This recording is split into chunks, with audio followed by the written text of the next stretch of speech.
behind the mics since October of 1995. Technicians, we deal with machines, but we all work within the same ecosystem of the media for the past, let's say, 30 years.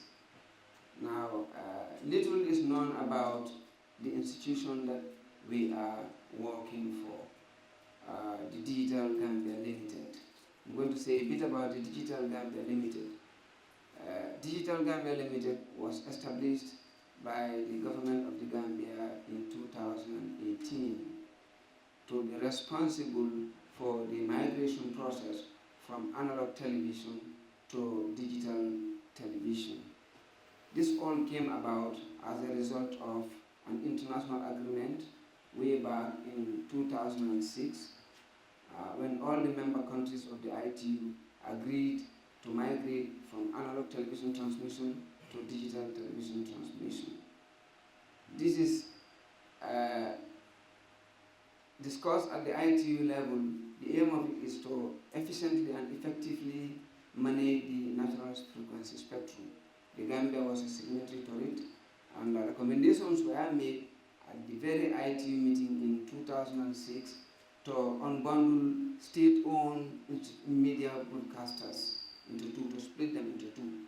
So in the Gambia, the GRT is unbundled. The transmission side is named as Digital Gambia Limited. So that's the genesis of the DGL.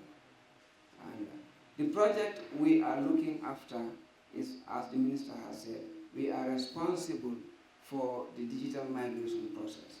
That is to change the transmission of television information from analog to digital.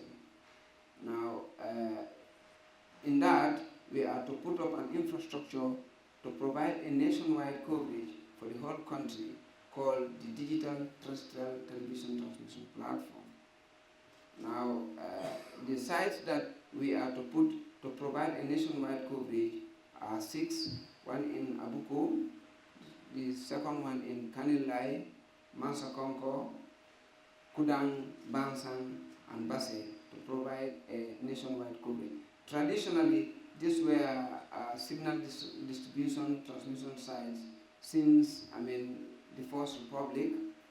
They were Gamtel telecom sites. Then when Gamtel was established, they became transmission sites for Gamtel. Now they are under the DGL, Digital Gambia Limited. Now, migration from analog to digital transmission has numerous advantages for all the member countries.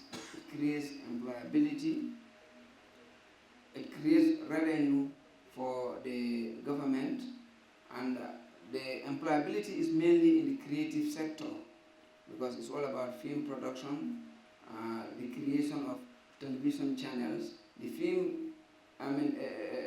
film production sector is about documentary production, film production. It's all about creating jobs for the youth. Now, what we are working on now is to gather funds, to mobilize funds to put up the infrastructure, the DTT transmission platform at all the various sites countrywide.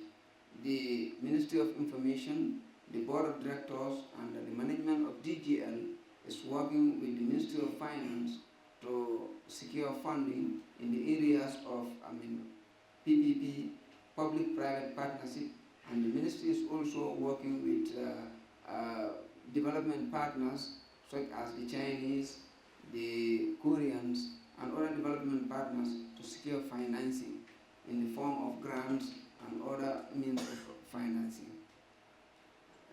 But our greatest challenge as we speak today is financing. That is our main challenge to put up this infrastructure. The government before the Second Republic had made an agreement with SCAF to carry out the process of the digital analog to digital migration, but SCAF couldn't do the job, and it was with SCAF for solid 7 years. That was a waste for the country, loss of revenue, and it took a long time. And finally, the agreement between SCAF and the Gambia government was terminated in April 2021. Since that date, the government is working on, securing financing for the DTT migration process. As we speak now, the PPP is, working on the PPP arrangements. The shortlisting has already been done. By the end of this week, the committee will sit over the PPP process, and then it will continue. So, thank you very much.